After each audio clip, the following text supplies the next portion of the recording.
प्रवक्ता विनोद शर्मा बीजेपी से इस्तीफा दे दिया है। इनका नाक कट गया। बीजेपी के सबसे बड़ा नेता अपने आप में मानते थे और मणिपुर की घटना का नाम लेकर सदा के लिए बीजेपी पार्टी से दूर हो गई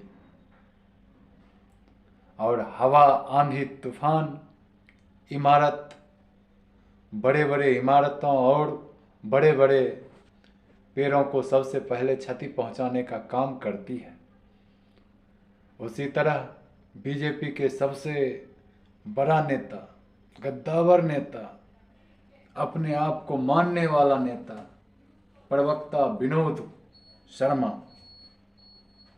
और बीजेपी वाले बोलते हैं कि हमारे पार्टी में कहीं पर इनका स्थान ही नहीं था, कोई पद ही नहीं था, और अपने आप को बहुत बड़ा शीर्ष नेता समझते हैं और बोलते हैं नाक कट कर गिर गया। और इस तरह से जेपी नड्डा बीजेपी के राष्ट्रीय अध्यक्ष को एक पत्र लिखा और सभी पदों से इस्तीफा के लिए उन्होंने पत्र लिखा और इस्तीफा दे दिया। ऐसे लोग, जब लड़ाई चालू होती है, संघर्ष चालू होती है, समय आता है मुंह तोड़ जवाब देने की। माथे पर हाथ रखकर रन छोड़कर भाग जाता है और वही काम करने का काम विनोद शर्मा किए हैं। ऐसे ऐसे लोगों की वजह से मणिपुर जैसे हिंसा का घटना घटित होती है। भाजपा का डिबेट किया करते थे, ऐसा अपना मुंह से उन्होंने बताया है विनोद शर्मा।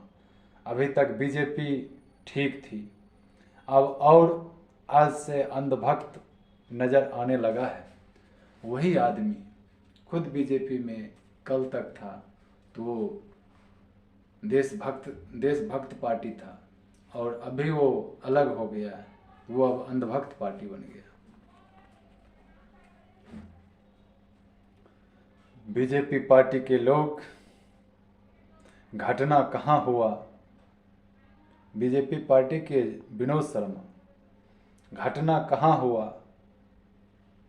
होर्डिंग पटना में लगा,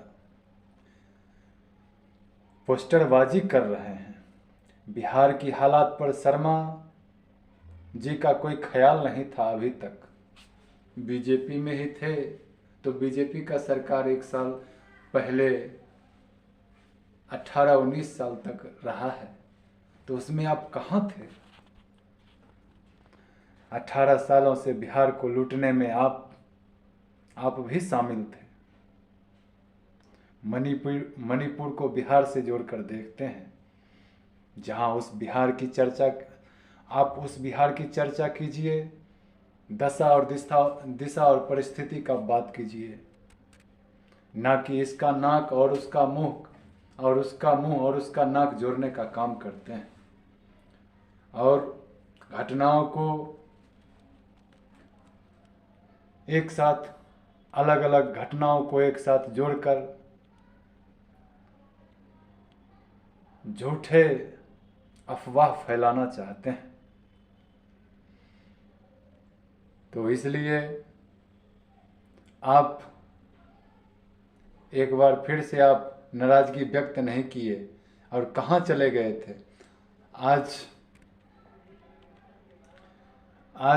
आज भी मलाई खाने के लिए देश के नाम पर नकली इंडिया पार्टी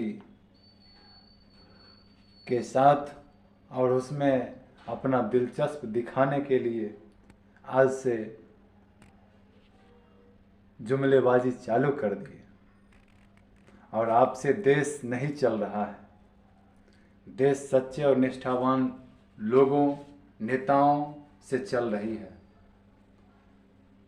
देश विरोधी तत्व जो जातिवाद करता है, जो धर्म के नाम पर उन्माद फैलाता है, जो तुष्टीकरण का राजनीति करता है और देश के बाहर जाकर देश के विरोधी नारा लगाता है, इससे देश का विकास नहीं होगा।